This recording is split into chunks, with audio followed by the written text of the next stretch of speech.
Well, hello, everyone, and welcome back to Sports Live with Steve and Justin. How are you, Justin? I'm good. How are you, Your Honor? I'm good. Hanging in. Long day. Holiday kind of wiped me out physically, mentally, and financially. Yeah, me too. It How was your Christmas? was okay. How about yours? It was good. I cooked the prime rib to perfection by accident, which means I made a mistake and it worked in my favor. I was treated very nicely by my family on Christmas. I got a whole bunch of gifts that I had asked for. It was a nice surprise. My kids had a good day. Everybody was happy and smiling. It was a fun Christmas. You mean you got some jet paraphernalia? Is that it?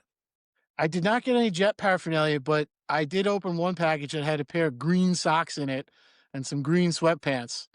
So I might have to try and find the receipt for those. Well, we'll get into that. We'll get into that too.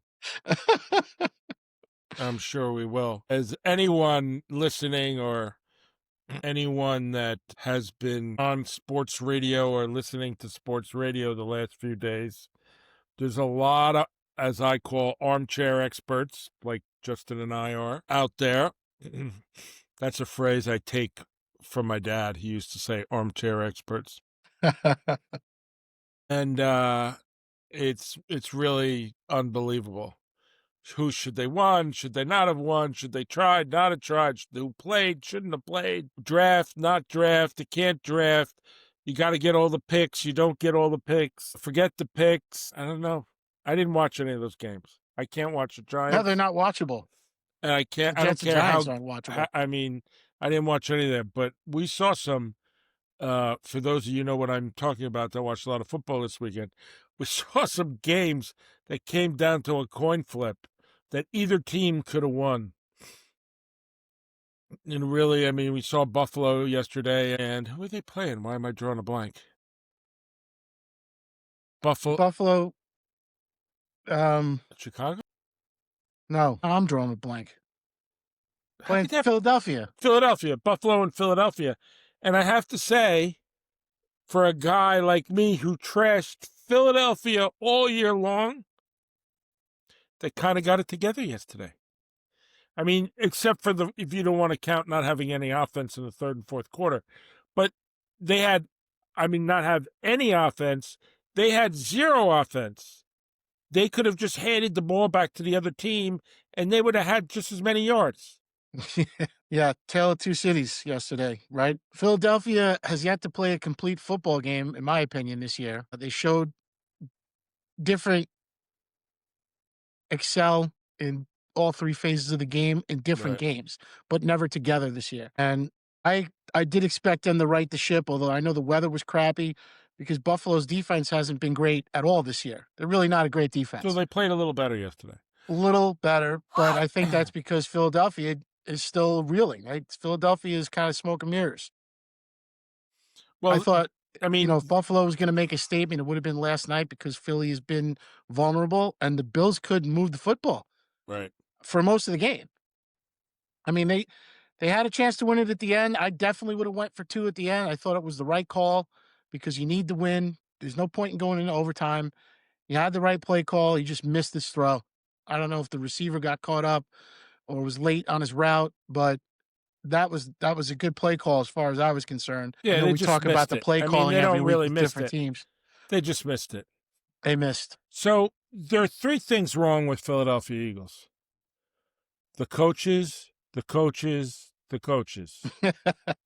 They all suck. I don't know what else to say. I think there's some good coaches on that staff, but the head coach is a clown. I mean, he's just an absolute clown. And I don't know if they're running strictly by analytics, and that's why their offense isn't clicking because there's no feel from anybody. It just doesn't make sense at times. You've got the premier running back in football. I agree. Run the football. It's that simple. If you're calling plays off the sheet because the analytics tells you this is what you should run, if at some point if it's not working, plan B has to be taking over the play calling and shoving it down the other team's throat with your premier running back. I just don't get it. I really don't. I think they've been way too conservative for the talent they have on their offense. I think they put their defense in a terrible position in these games to have to, fight late in close games. And, it's just not, it looks very much out of sync. And I blame the head coach. I don't know where else that blame goes. Nobody can call a game. I mean, we know the head coach can't. Yeah, the days of, maybe Sean McVay is kind of that guy, but the days of the West Coast offense and the scripting of 10 to 15 plays and the Bill Walsh style game planning and the real chess matches between head coaches are seemingly non-existent, especially on Yeah. some of these offenses. And then the flip side is, look at a team like the Ravens or some of these teams that just have zero defense. Last night's game was a shootout, with the exception of, the pick six to start the game. The Bears defense was non-existent. And then the 49ers, and I know they're missing players. I know they're missing Bosa and Warner and everything else, but, everybody keeps talking about Saleh, and he's in a good position. He's still a good defensive coach. Well, you let up 40-something points yesterday. Yeah. Whatever it was. So, but I got to tell you something about, if you want to talk about the 49ers a second. I mean, they have a lot of guys out. Yes. But Purdy blows my mind sometimes. Playing with house money. That's what a guy looks like. I mean, first of all, he's got nothing to lose. Almost got knocked into next week. And instead of trying to run, he bent over and took the hit. Could have saved his life, saved his career this year. I mean, he was going to get hammered. I was impressed by that. He made the right decision. I mean, yeah, smart quarterback, tough quarterback too. Smart quarterback. He never seems to make a mental mistake. But, I mean, there was a game, too, came down to the final seconds. But also, he made some great passes. Yeah, pregame they spoke to, who was the quarterback they were talking to?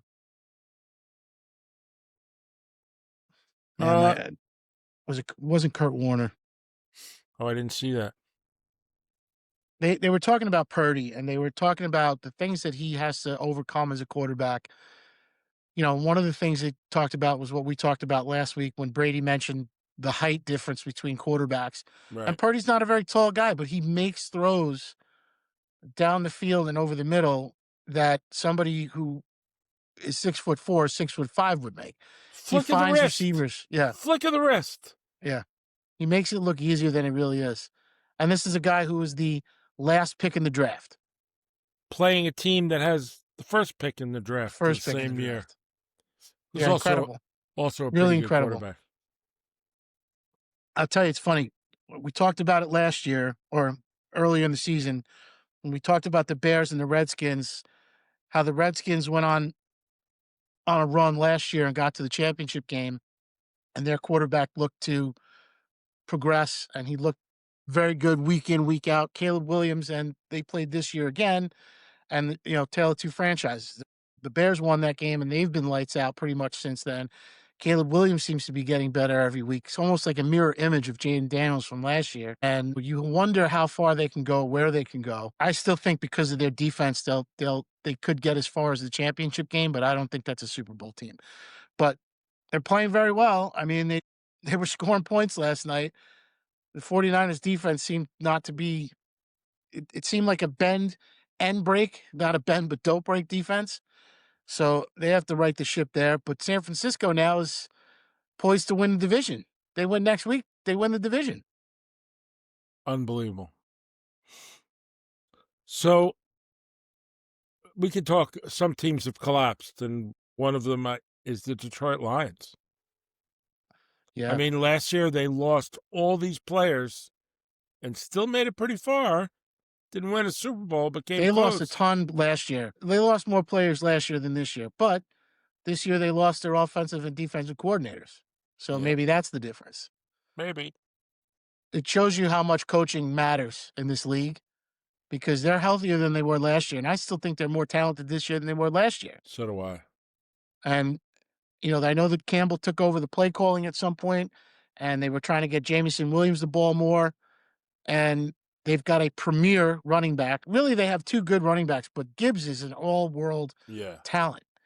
And I'm not knocking Montgomery because he's played well also, but something's amiss there because they have a good defense. They have all the talent you could possibly want on offense. They've got 2 great wide receivers. They've got a good tight end. It's all there for them. I know Goff is not a lot of people don't like him. A lot of people think he's the problem, but I don't think it's just him. There's something else going on there. Something's missing. Yeah, you wonder if, and I always think it's the owner. So you wonder if, if the coach ends up with 2 coordinators that he didn't really want, weren't his choices, whatever. You wonder if that's what happens, I don't know. Well, they're not the Jets and the Giants. Mm. Although I don't know they're much better, to be honest. Yeah, I don't know what to say about that. Disappointing season for them, nonetheless. I mean, Yeah, I mean, they're out of the playoffs, so they're out. Yeah, I think people expected them to be healthy this year, and that they had every opportunity to make a run, even after the Packers got Micah Parsons. I think Detroit already had their Micah Parsons in Hutch, so nobody expected them to fall back, and they were coming into this season healthy. So I don't. You know who I didn't think looked very good this week that surprises me is the Chargers. Yeah, the Chargers have kind of been a Jekyll and Hyde team, but there was a call in that game that changed the outcome of the game. Right. Again, not making excuses because we see it every single week now. But the Chargers have had some injuries. It's not an excuse. I understand that. They haven't played great the last 3 weeks. They've been playing well, but not great. But I think we were all surprised to kind of see how that game played out. Uh, and then, because I mean, we know Harbaugh is a good coach, so it just seemed that they were missing something in that game, and they were just not clicking on all cylinders, and they just kept coming up short on offense. Because I think their defense is good, but at the same time, you're playing the number 1 defense in football in the Texans, and I think we wrote the Texans off early in the season because they were playing so abysmal, and now they're looking like a playoff team, and I think, do they still have a shot to win the division? I think they do. I think they're a game behind Jacksonville, but they're not yet clinched as a playoff team, right? I don't think so. So week 17 But playoff that was standings. obviously a huge win for the Texans either way. Sometimes that's just the way it is. 2 good teams. The Chargers have a really good defense too. I thought their defense, when I saw them in person this year, I thought they were very stout defense up front. That's where this league is, games are won and lost. So to lose to the Texans 20-16, I mean, it's not like they got blown out. It just kind of was unexpected the way the game itself played out. So here it is.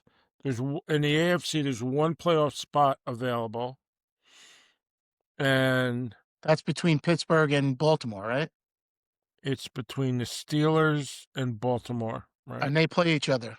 Yes. So ironically enough, we talked about that when the Ravens were 2 and whatever, or whatever they were, 3 and something, and we were like, they still have a shot to win the division.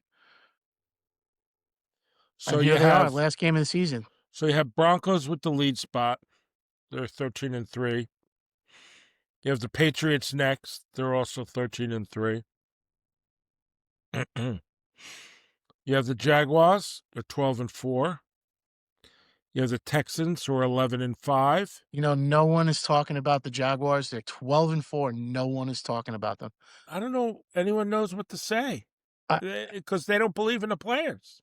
So they had, had all this changeover the first 4 years, right? Different offensive coordinator, kept changing with Trevor Lawrence. Is Trevor Lawrence? He doesn't look like a number 1 pick. Blah blah blah. Well, they've righted that ship, and here we are. It's year 5, and like we always say, this is what it looks like when you let a quarterback grow and come into his own and find somebody, especially a coach, whether it's the head coach or the offensive coordinator, that they mesh with, that you go from being a robot for the play caller to having autonomy and working with the play caller. And that's what's happened here. Yeah, I kind It's of want. amazing they're 12-4 and they're 3 seed. It's true. You know,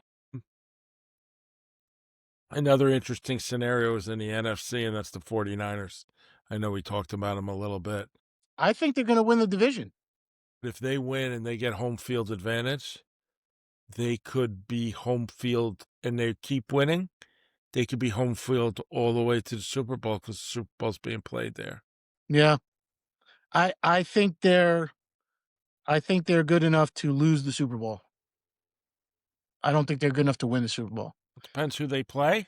It does depend on The who they play. matchup. I mean, listen. I'm sticking with the Rams, but the 49ers could win a division next week. To be honest, if I had money, I'd go with the Rams. I don't think the Bears. I think when push comes to shove in a tough game, I think the Rams can win. Push The comes to Bears are shove. locked in at the 2 seed, right? Right. I think they're locked in, right? I think they are because they're going to play. They're going to play either the Panthers or the Buccaneers, right? Whoever comes in on a bubble. Well, the 1 seed gets the bye, right? So it's right. So right now they play the Packers. It looks like. Yeah, depending on where everybody else comes in. Oh, you're right. I'm sorry. The Panthers are the 4 seed as of right now. The Bucks could be the 4 seed if they beat the Panthers next week, right? Is it they play so each they other would next week? Right. So the Bears would play the Packers. Right. So that is absolutely true. And then the Eagles would play the Rams. And the winner of the NFC South would play the 49ers right now. It's either the 49ers or the Seahawks. Because if the Seahawks lose in the 40, they play each other. Who do the 49ers play? That's the key. Because if they win and the Seahawks lose, do they play each other? I think they play each other. I think they do this week. So there's. Oh no. Yeah, no. What am I looking at here? Week 17 versus Carolina. And the 49ers beat the Bears. Oh, this is week 17. That was this week. Sorry. Yeah, I think they can win the division still. I guess that means the Rams can still win the division, but they need both the 49ers and the Seahawks to lose, right? Right. Or do the Seahawks own the tiebreaker over them? Oh, no, wait a minute. No, they can't. Rams can't win the division. The Seahawks are 13-3 already. The 49ers are 12-4. It all depends on who they play next week, I guess, because I think the 49ers have the tiebreaker over the Seahawks. Either way, those are the teams that are locked in. The only team we don't know for sure right now is the Panthers or the Bucks. Yeah, Bucks didn't look good yesterday. No, or whatever it was. They're hurting. I feel bad for the head coach because I mean, we could always say about them was the head coach had a good defensive mind. He had a great defense. What you saw this weekend, you didn't see that defense at all. No. And I have to say, their quarterback's hurting. He's got a bad. So you're going to find out that there's something wrong with him. The quarterback? Yeah. Yeah. You're going to find out that he's been playing hurt for 6 weeks. Yeah, he's definitely playing with some sort of injury for sure. Not the same player we saw in the first half of the season. They'll get it together. I hope. I mean. Yeah, next year. Yeah. Yeah. And I mean, the Panthers, 1 week they look like world beaters, and the next week they look like the Panthers. They're sitting at 8-8 with a chance to win the division and go to the playoffs. I think no matter whoever wins the Super Bowl this year, we're going to be surprised.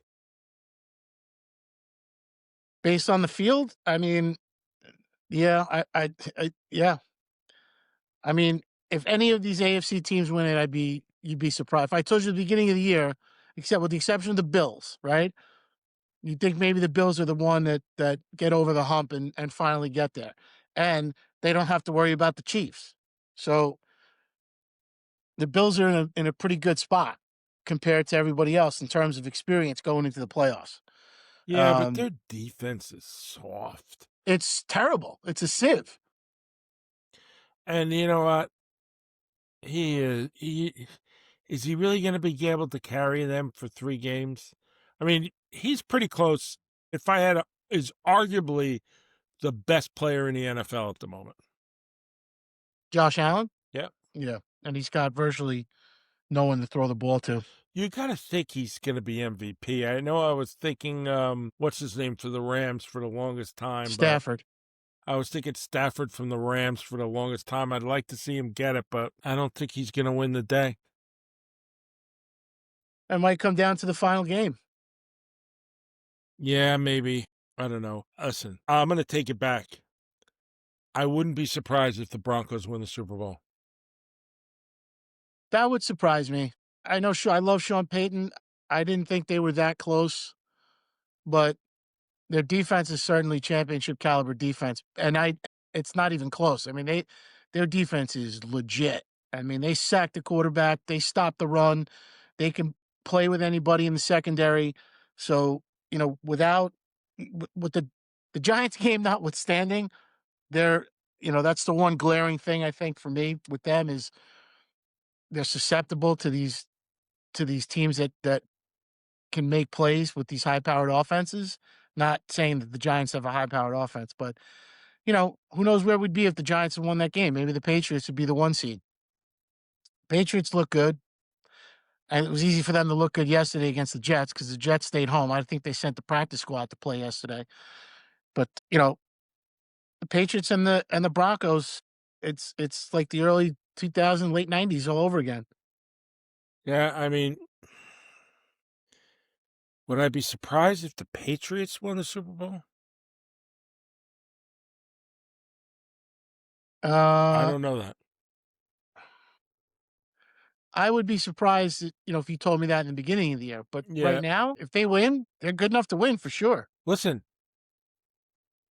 all we need is one dominant team to go into the playoffs like we're playing hockey, and the goalie stands on his head. One team that plays amazing, and we won't be surprised. Football's a little different, on Super Bowl. If I had to pick one player right now that's been hot, it'd be your guy, Brock Purdy. The last 3 weeks, he's looked incredible. Yeah. And he got hot at the right time. I know he was out most of the year. He was hurt. People were saying that they were going to turn it back over to Mac Jones and they shouldn't give it back to Purdy when he comes back. But he's been playing great, man. They were lucky to have Mac Jones. They were lucky to have a serviceable backup, for sure. So the 49ers do play Seattle next weekend. It looks like that game is in San Francisco. That's going to be a hell of a game. Boy, that's going to be the game of the week for sure, because that's going to determine the entire NFC. Yeah. That's incredible. That is incredible. So it'll come down to the Seahawks and the 49ers. And if the Seahawks win, they'll be the 1 seed, obviously. If the 49ers win, they'll be the 1 seed, which would make the Seahawks the 5th seed. And the Seahawks would then have to go on the road, right? And they would have to play, let's see here. They would have to play either the Panthers or the Bucks. So their season's not over. I don't know that they have to have home field to win. I don't know. Look at the eliminated teams for a minute. So you start at the bottom, the Giants. Did we think they were going to be eliminated at this point? Absolutely. I took the under on both teams winning games this year. Cardinals, you know how I feel about them. Yep. Commanders, Saints, Falcons, we're not surprised. Cowboys? Cowboys were probably a bubble team, whether or not we thought they were a playoff team. 7-8. 7-8. Maybe they could win the division, but yeah, they blew it. Lions 8-8. No, we didn't see that coming. Nope. And then you have the Vikings 8-8. How are they going to feel Sam Darnold? A very respectable 8-8, I have to be honest, considering they got rid of Sam Darnold after going with 13 or 14 wins last year. How are they going to feel if he wins the Super Bowl and he's MVP? Do you think they'll feel more or less worse than Jet fans? I think they'll feel worse. Because Sam Darnold is never going to be the quarterback he is. Sam Darnold's never going to be the quarterback he is playing for the Jets. No. So that was never coming to pass. Jets are dysfunctional. But the Vikings are moderately dysfunctional, but not like the Jets. And the Vikings knew what they had. And they listened to the media. They listened to the media say, same old Sam Darnold. He collapses at the end of the year. Well, it kind of reminds me of Eli Manning a little bit.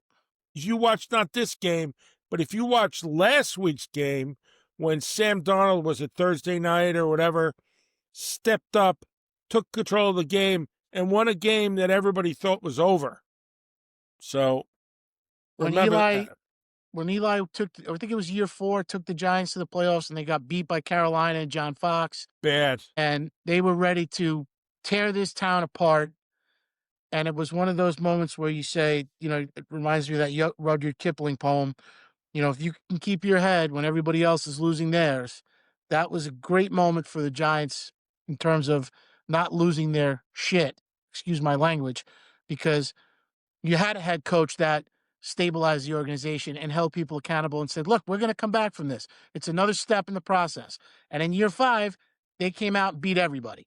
So, it's a great example of, having, a bird in hand is worth 2 in the bush, whatever it's called. If you ever want to think, if anyone ever says Eli's not a tough quarterback, I have that on my computer and everywhere. I bought the game from the NFL. The game against the 49ers, I think it was in San Francisco, where he got sacked 5 times. He got beaten in that game. And not just sacked, leveled. I remember my ex-wife saying to me... I think he had over a dozen hits and knockdowns in that game. I remember my ex-wife, how are you supposed to win a game? This guy's on his back. I mean, he's getting smashed. Yeah. I mean, she kept saying, are you kidding me? These guys can't win with this guy. And what did he do? He get back up. Just kept getting back up. Played tough. Tough quarterback. No doubt about it. He is one of the toughest quarterbacks I've ever seen. And yes, I do believe he belongs in the Hall of Fame. I mean, the guy won 2 Super Bowls and an MVP. All right? So I don't know what else to say. I think he belongs in the Hall of Fame. Yeah. No question he belongs in the Hall of Fame, in my opinion. I think what happened to him at the end of his career was a result of poor and mismanagement from the Giants and Jerry Reese and how they handled that because, you look at other places, other organizations, other teams, right? Like when Peyton Manning left the Colts were kind of in disarray.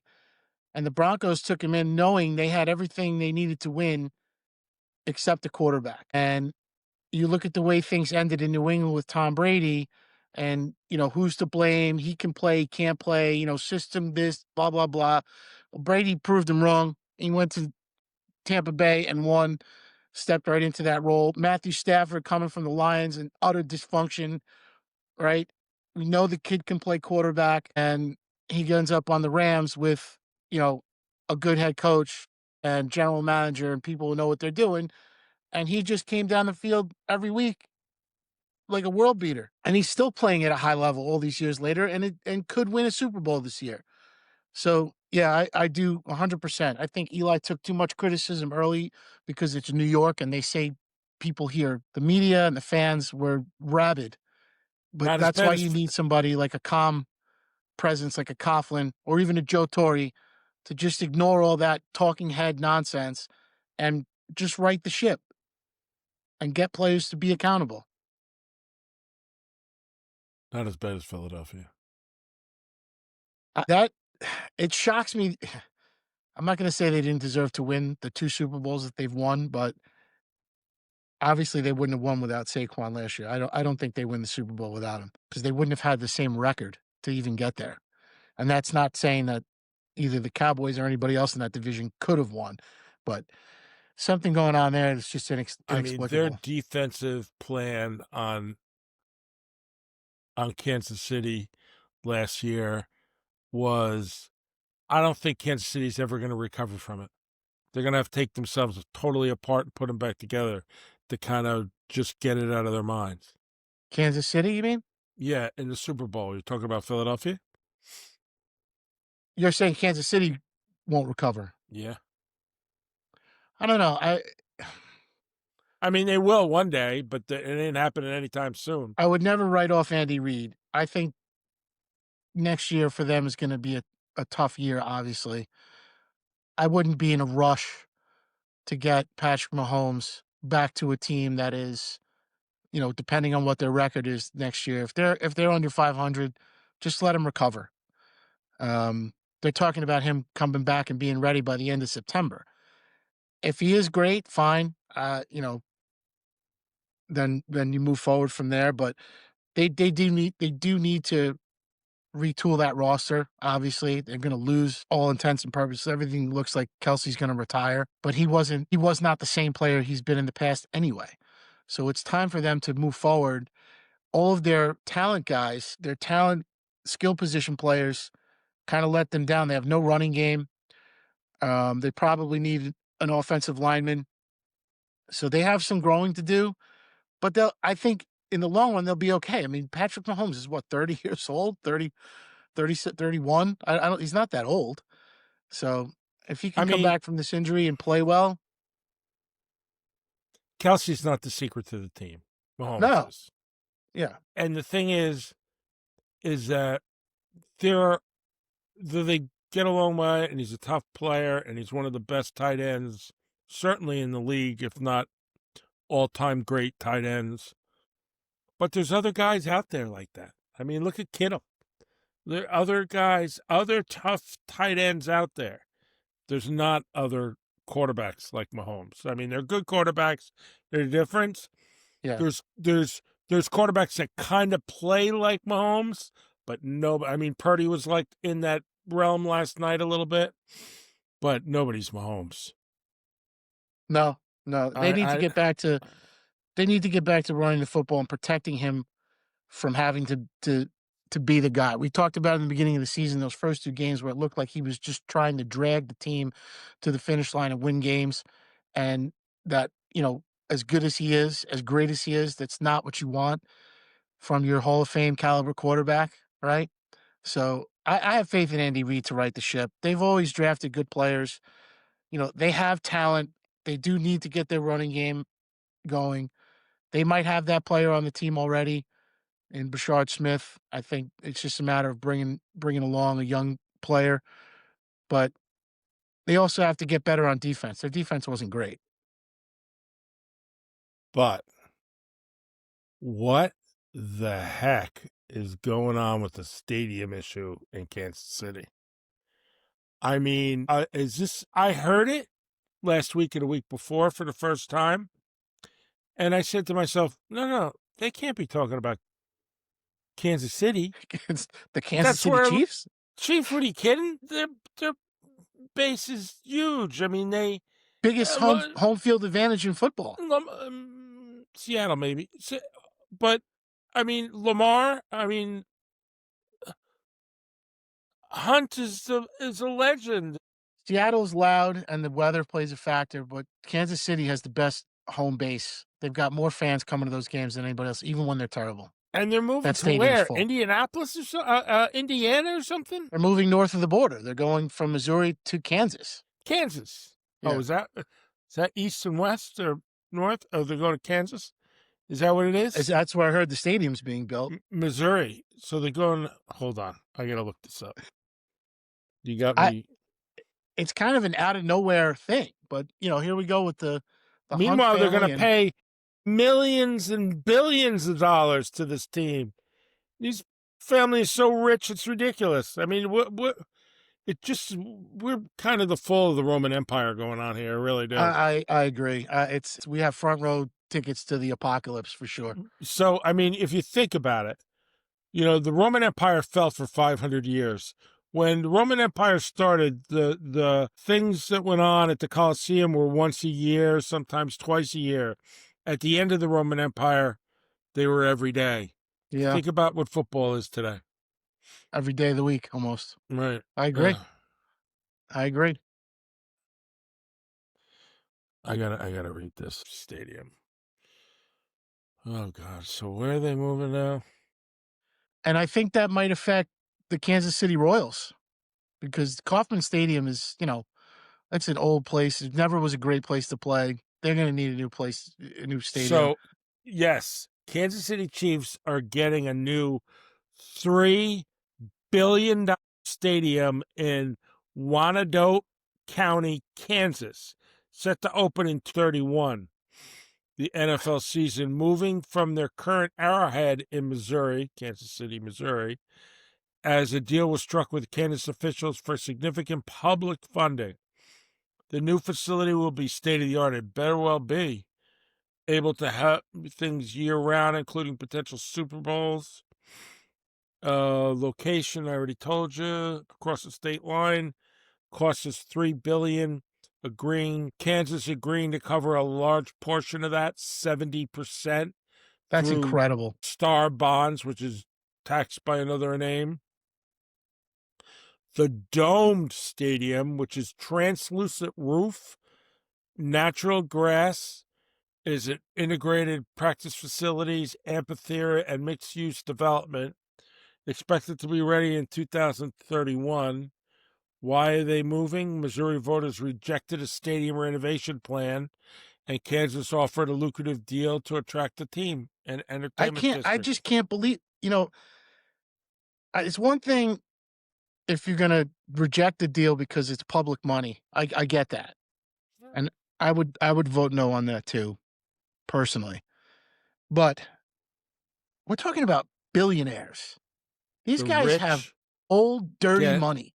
Old money. Old. So you don't, this is how detached these billionaires are. It's really always about money. You have no loyalty whatsoever to your fan base, but you expect loyalty back from the fan base. I'm sorry, but there's a huge disconnect there. Talking about 1% of the 1% own these football teams. It is a privilege to own a football team in this country. You're not entitled to it because you have a group of people that make that decision whether or not you're going to allow someone to own one of these teams. And it boggles my mind that they are, so unwilling to move on that, and that they're not willing to work with the general public that is their fan base. I don't know. It's sad. Plus all the people that work there and everybody else that's going to lose their jobs because of this. It's that's unfortunate. But as far as the Chiefs are concerned, I would say, regardless of Mahomes, right? Because you said 2031 they're going to get that stadium. Yeah. All right. So how old is Patrick Mahomes? He's 30 years old. So if they move into this stadium in 31, he's going to be at the end of his career, right? So Andy Reid will have a contract. I would imagine the way they're looking at it is they're either going to move into this stadium with Andy Reid and Mahomes together for one last ride, or no, he's not. Andy Reid's days are officially numbered. I think Patrick Mahomes isn't going to be the quarterback to lead them into their new. What's that? I don't think he's going to be here next season. Andy Reid? Yep. Wow. I know. Why do you say that? I mean, he is 67, but I don't think the game has passed him by. So he's old. I don't think it passed him by, but I think it was pretty evident. I don't know. Everything looks a little jumpy, the video all of a sudden, and it's in my own computer. Yeah, I'm noticing that. I think that for the first time in history, Andy Reid has always been the number one person, I think, at being in trouble after the first half, going in and adapting his game plan and winning the game based on his ability to change and adapt to win the game. change strategy. Never, ever so set on a strategy that he doesn't make the changes and gets creamed. He always could think on his feet. Belichick also did that pretty well. But I think Andy Reid didn't do that this year for the first time in history.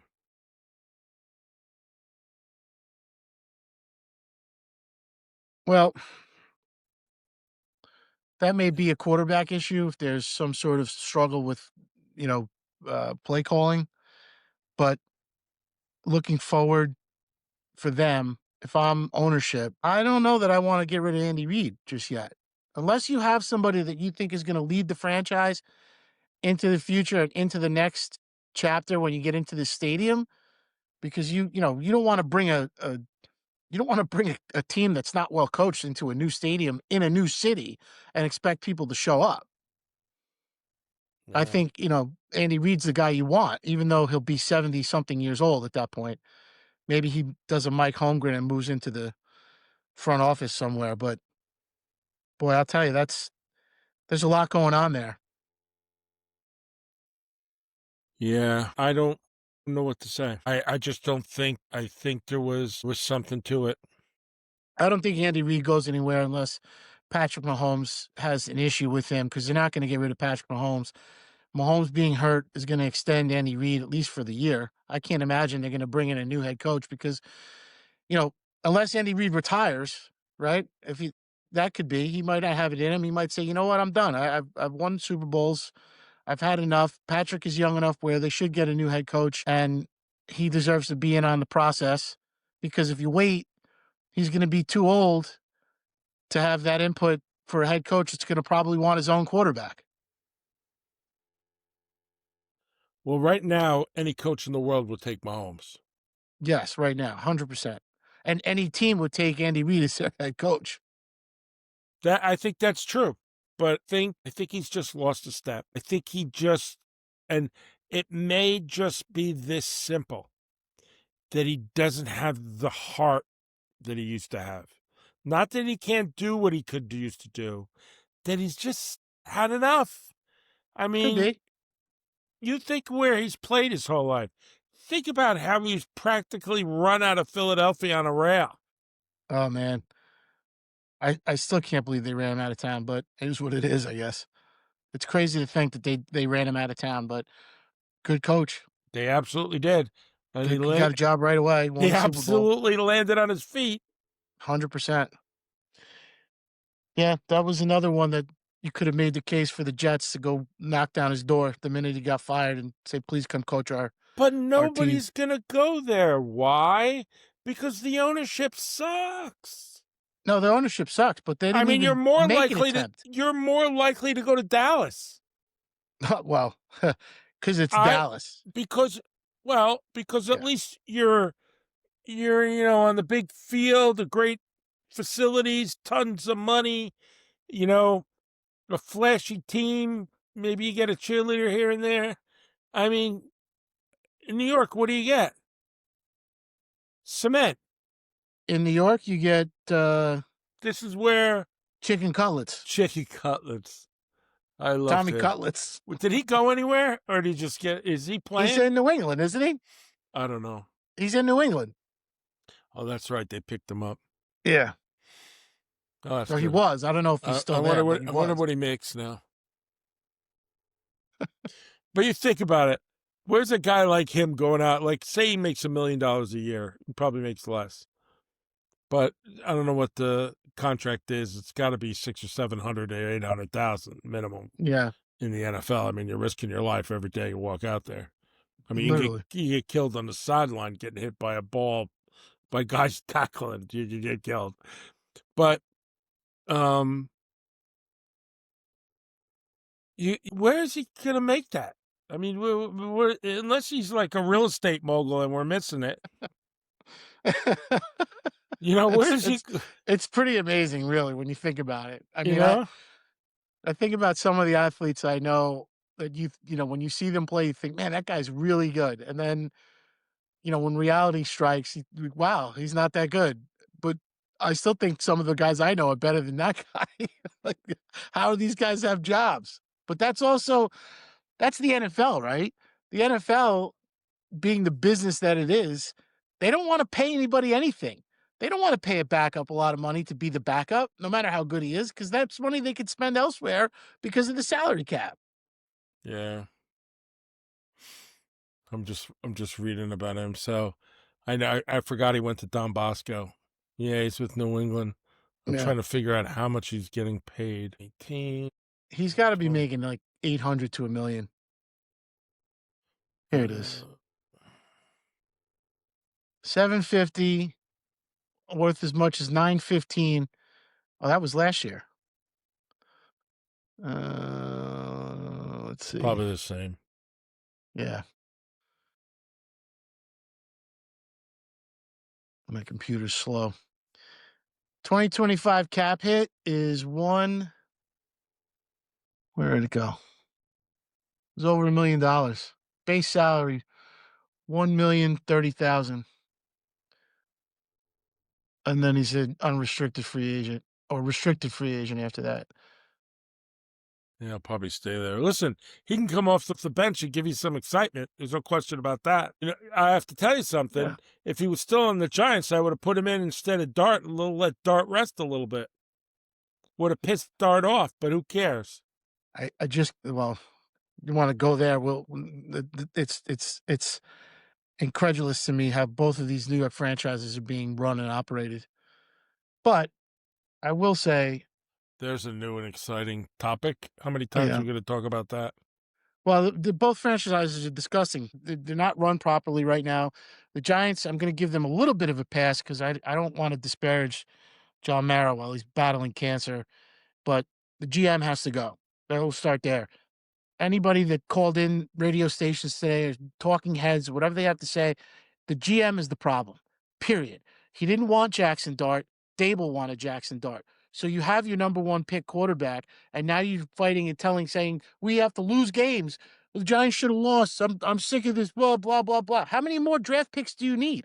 You have all this incredible talent on defense and no coaching. Right? You have all these players. You straighten out the offensive line. The one guy who stunk got healthy. They were actually not terrible this year. What else do you need? What player is out there, if you're a Giants fan, that you have to have the number one pick? Because if you have it, you better use it. Forget about, we're going to trade it and we're going to get all this, cap value back and play. How many more players do you need right now? Who did you say Dable was going to go coach? Who did you say? Oh, I said that Dable will get hired by Philadelphia, go back with Saquon, and stick it right up the Giants' arse and win a Super Bowl. I'll tell you right now, the way he coached Jackson Dart is the same way he would coach Jalen Hurts. So if Jalen Hurts looked as exciting as Jackson Dart did this year, how do you think Philly would do having Saquon at running back? Say what you want. Hurts can play. He's a player. He's a player, but there's some sort of disconnect there. I mean, they have all this talent wide receiver, and they'll throw the ball. He's from Alabama, and, he wouldn't have played at Alabama if he couldn't play. Right. That's exactly right. So, and this is not a advocation for Brian Dable. I'm not saying that he's the guy for Philly. I'm just saying that it would be so typical of what's going on right now. He could whip that offense into shape. Now, that would be, Saquon would be the deciding factor. Imagine if Saquon wanted him to come. I'll give you one. What if the infamous coach returns to Philadelphia? Andy Reid? Yep. With that I'll tell you, with that running back, forget about it, man. With that team, he could, listen, say what you want about Andy Reid as an offensive scheme with talent, which is that team has a lot of it. Yeah, man. To pull on a good defensive coordinator from somewhere. Who's there? I thought Spagnuolo was there. Who's the Philly defensive coordinator? No, I thought Spagnuolo was at Kansas City. Oh, you mean taking him with him? Yeah. Yeah, I mean, boy, that'd be something else. That'd be something else. He'd be taking over the reins of a really good team. Talk about sticking it up all over the place, man. Giants' ass, right? That would be And they did it to themselves. I mean, the Giants have done it to themselves. You know, I can't listen to any more Giants fans at the bar or on the radio calling in and talking on these shows, and I just what they see is watch Hard Knocks. You'll see everything you need to see watching Hard Knocks. Maybe next week we'll take Shane's phone got his call. feet up on the desk. You traded away the best player in football. Yeah, we're gonna do this. We'll call you. You know what? Get him his The resume. Look at his resume. It's terrible. The Look at guy doesn't belong there. the year they traded him away. The guy has the greatest year Greatest of season ever. any running back in the history of professional It football. could have been better. He was so selfless that he said, "No, I'll rest." Let And those won the guys Super play." Bowl. And won the Super Bowl. And took down the legendary team to win the Super Bowl. Took down the dynasty. Dynasty. I mean, it wasn't New England, but no. But I mean, that's the current team to beat. That's the current black hat. And not for anything during that period. I mean, as the dynasty goes, New England was better than anyone I could ever put my hands on. Beat them, kill their dynasty, and then steal their head coach, maybe. I mean, what else could you ask for? My only thing is that the only team they could never beat were the Giants in the Super Bowl. Well, I mean, that was two incredible runs by the Giants to take the Patriots down. I saw Tom and Eli together on television once, and he goes, "Tom's the greatest that ever lived, but I beat him both times."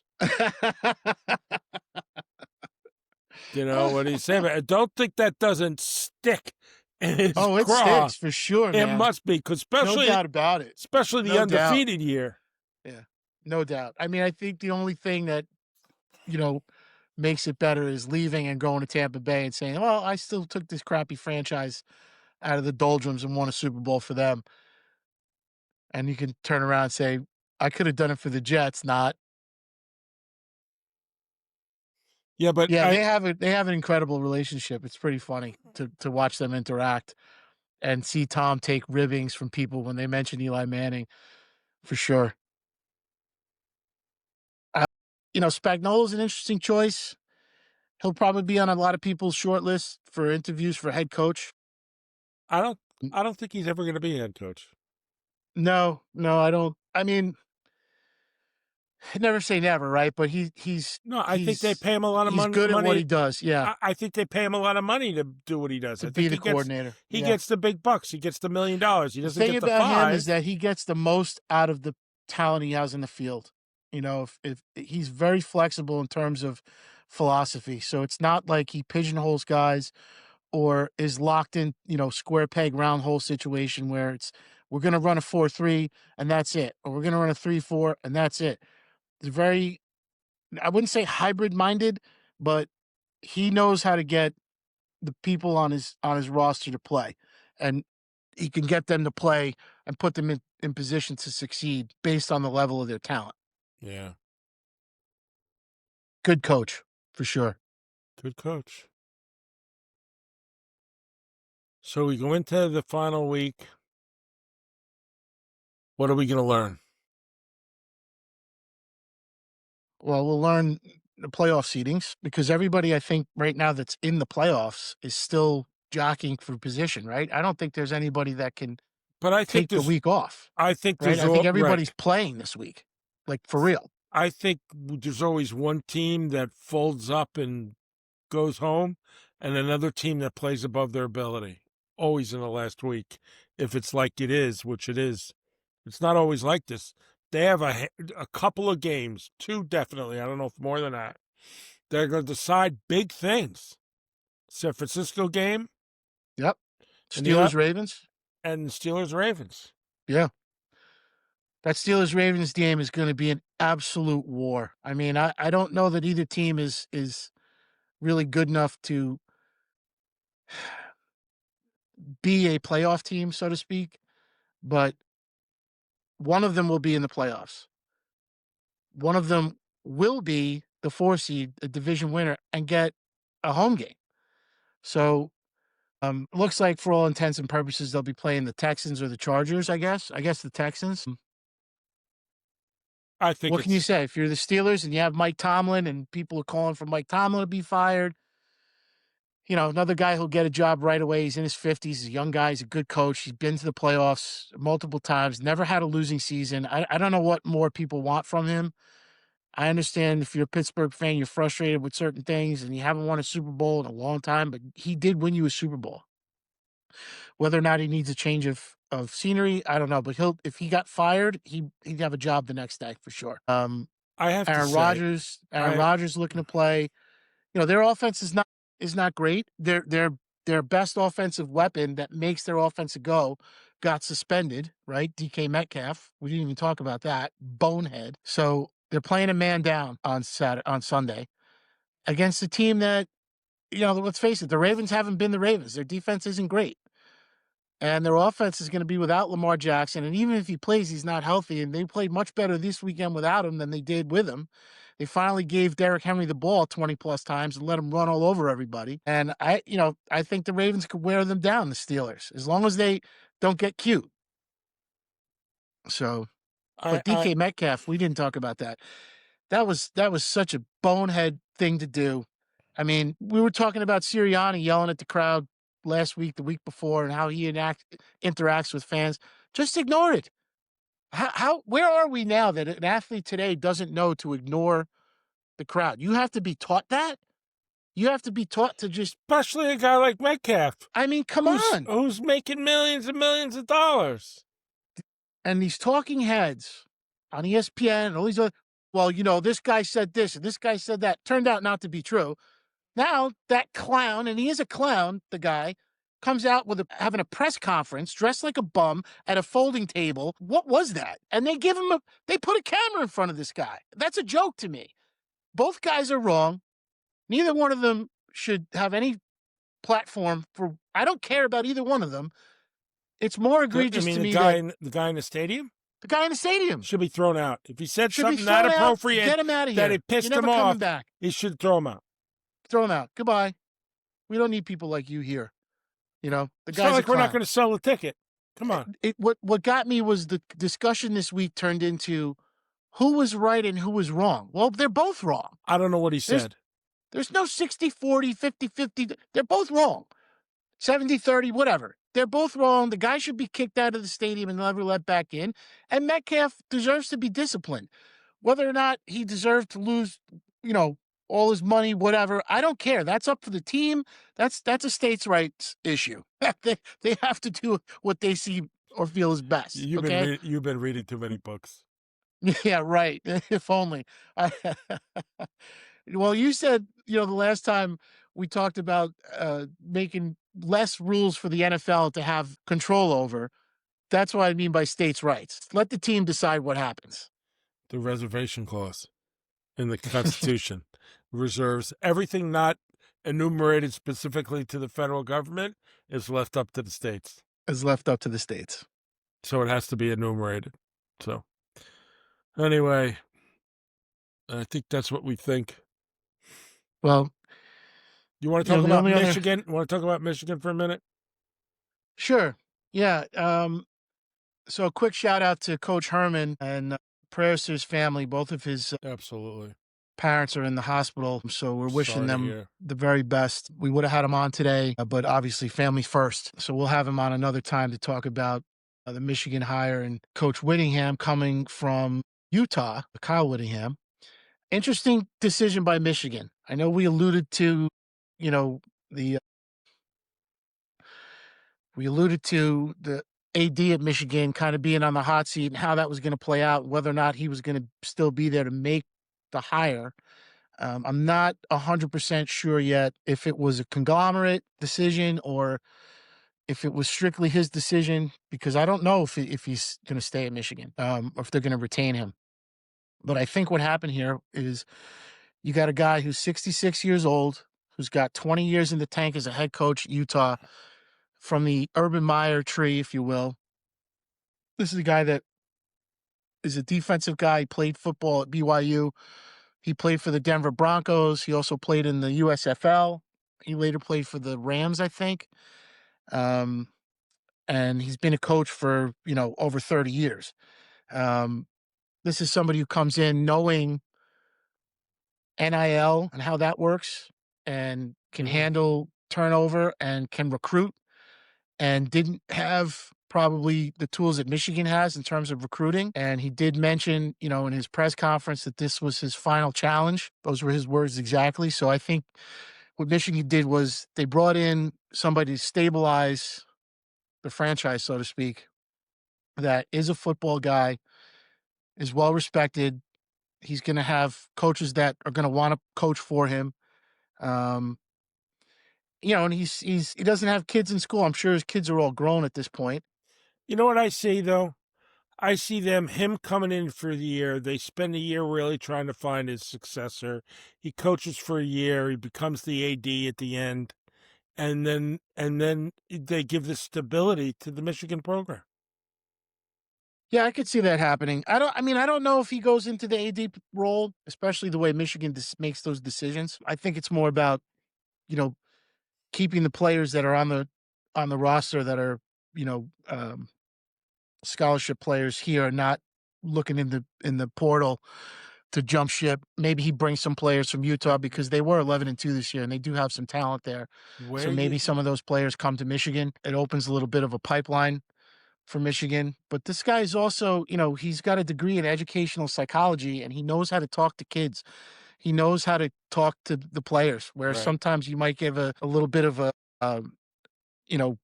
not a disadvantage, but the communication level is not the same. This is somebody who can communicate with college age players, and what he says will resonate with them. I mean, if you can get Utah to go 11-2, you should be able to get the players at Michigan to buy in and have some continued success.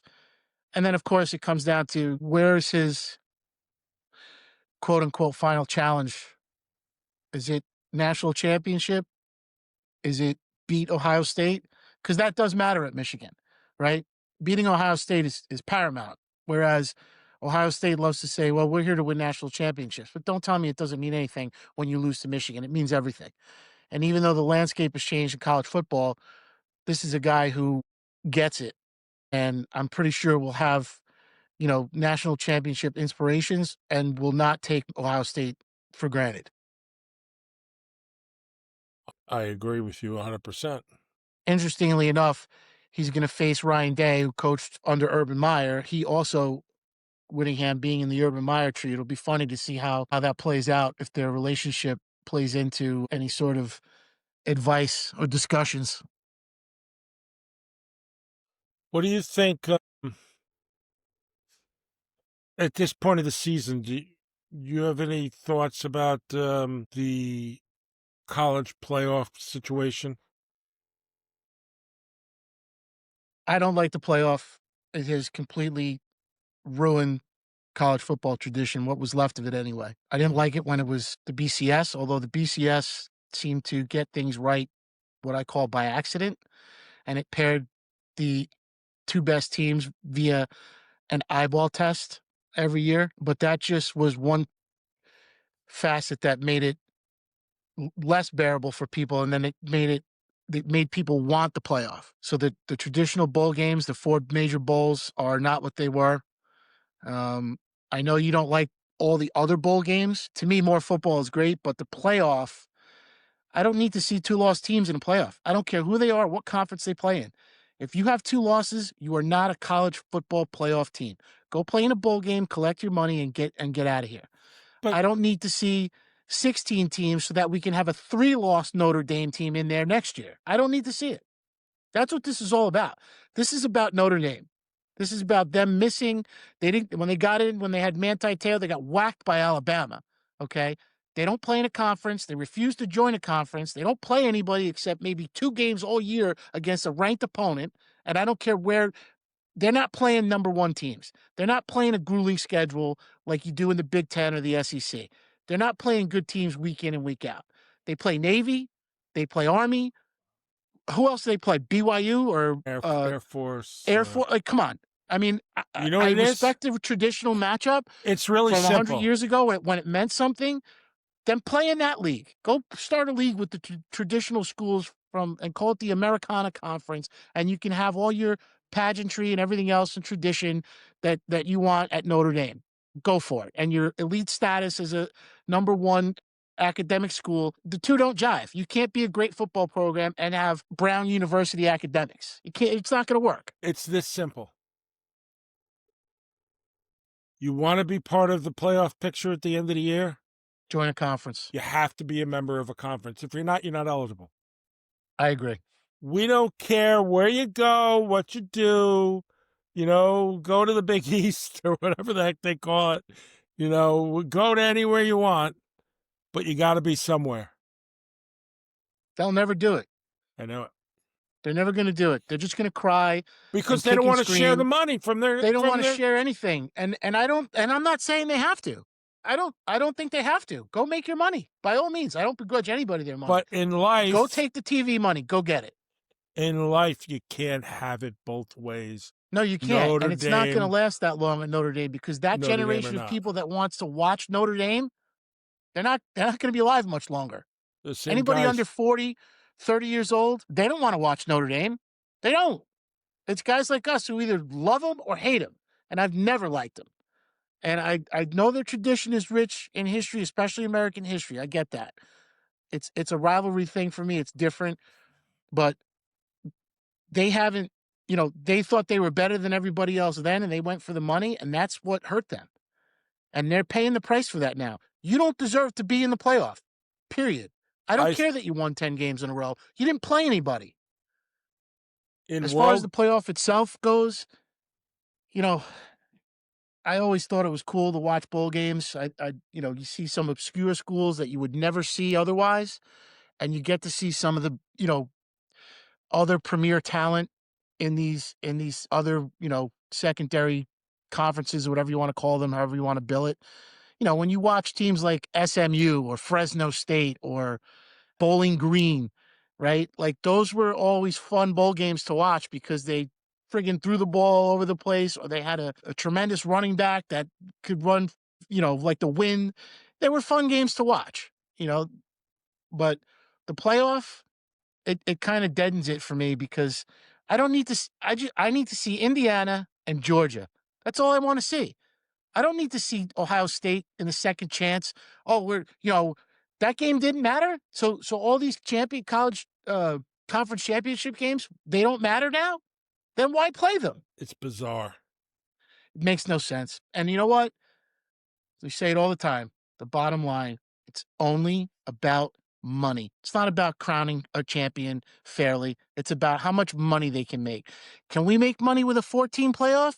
You goddamn right we can. Okay. Can we make even more money with 8 teams? Sure. Maybe we can go to 12. Maybe we don't have to go to 16. If we go to 12, we can sneak 2-loss Notre Dame into the playoffs somewhere. Well, that backfired, so now we'll go to 16. Well, and they're guaranteed a spot, which is ridiculous. So I don't like it. It's really just about money and making money. And, I can't blame the players for going and doing what they can do to make money with the NIL and the portal and transferring and not having Legion Sioux School. I don't blame them. That's just where this headed. Take care of yourself, take care of your family. But as far as the college football landscape goes, this playoff is kind of, I've been following it. It's just boring to me. Right. All right. Well, and then, I didn't even know if it was over or not. I didn't know. No, it's far from over. I don't even know when it ends. I don't even know who's left. But I'll tell you this. Alabama beat Oklahoma, right? It was a huge bowl game, come from behind win. I'm getting taxed. Oh, you hate the playoff. This is an awesome game. I don't know. Is it an awesome game? Alabama beat Oklahoma. What was Oklahoma? Oklahoma wasn't great. Alabama beat Georgia, then lost the championship game, but they still made the playoff. So maybe I need to see Indiana versus Alabama. Either way, decide who your best team is, however you want, and then we'll play each other. But I don't need Alabama. I don't need to see Indiana beat 2 or 3 lesser teams in a playoff just to get to Alabama or Georgia. I don't need to see it. I want to see Indiana, Georgia in the Rose Bowl, the Cotton Bowl, the Gator Bowl, the Rose Bowl, whatever, Sugar Bowl, pick a bowl. Any place, anytime. But all that tradition, it's all gone. It's all gone now. Those games meant something back then. Even the lesser bowls, to an extent, meant something. Now you get Penn State Clemson in the Pinstripe Bowl at Yankee Stadium. It's right down the street. I don't even want to go see it. I went to some game. I don't know what it was. It was some religious school game. It was it's the only one I've been to. It was, I can't remember. I want to say it was like Fordham and Holy Cross or something like that. So Jesuits against the Jesuits or whatever they are. So anyway, I think we covered it for the week. Everybody's looking forward to next week like we are. We'll talk about the games. We'll know about the playoff picture. We wish Jim's family the best. Yeah. We'll all be praying, and everybody out there, pray for him and his family. And we've all been there. And if we haven't been there yet, you will. So thanks very much. Unless you have anything else, Justin? No, I'll save the Jets rant for next week. Well, you mean when we're going to know what their draft pick is? I'll let them cover the body and bury it before we go there. All right. Now let me find our little go away thing here. Here it is. Thanks, everybody. All right. Thanks, everybody. See you later. Thanks, Steve.